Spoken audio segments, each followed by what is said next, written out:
রাজ্যে সাইবার প্রতারকদের বাড়বাড়ন্ত। এবার সাইবার প্রতারণার ফাঁদে প্রতিবন্ধী মহিলা। এই ঘটনার চোখ কপালে তুলবে আপনারও। দেখুন, কেটে গেল এক একটা মাস, খোয়া যাওয়া টাকা ফেরত পেতে হচ্ছে এখন। তবে এই দৃশ্য বড়ই বিরল। একই প্রতিবন্ধী মেয়ে, তার উপরই নির্ভর করে চলতে হয় বছর ৮০ বৃদ্ধাকে। তার মধ্যেই ঘটে গেল এমন দৃশ্য। ওই যে কথায় আছে না, গোদের ওপর বিস্ফোরা, তার পূর্ণ রূপ দেখা গেল বাস্তবের মাটিতে।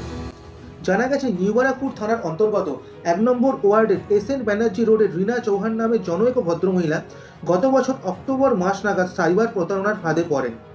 বহুতল আবাসনের ৩ তলার বাসিন্দা তিনি। ওই জনৈক ভদ্রমহিলা নিজেই চলাচলে অক্ষম, তার উপরে তার মায়ের বয়স ৮০-র কাছাকাছি, যিনি পুরোপুরি প্রতিবন্ধী মেয়ের ওপর নির্ভরশীল। সেজন্য থানাতে গিয়ে অভিযোগ জানাতে সময় লাগে প্রায় ১ মাস। অভিযোগ পেয়ে নিউবারাকপুর থানার উদ্যোগে সাইবার টিম বিষয়টি নিয়ে তদন্তে নামেন এবং মহিলার একটি ব্যাংক অ্যাকাউন্ট থেকে চোট যাওয়া টাকার কিছু উদ্ধার করা হয়।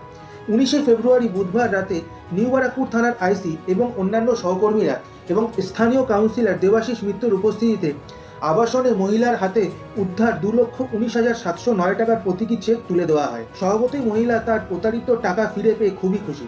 সাইবার টিম পুলিশের তৎপরতায় এই কাজের প্রশংসা করেন স্থানীয় পৌর প্রতিনিধি অধ্যক্ষ শ্রী মিত্র। মহিলার ব্যাংক অ্যাকাউন্ট থেকে খোয়া যাওয়া ৯ লক্ষ টাকার মধ্যে উদ্ধার ২,১৯,৭০৯ টাকা।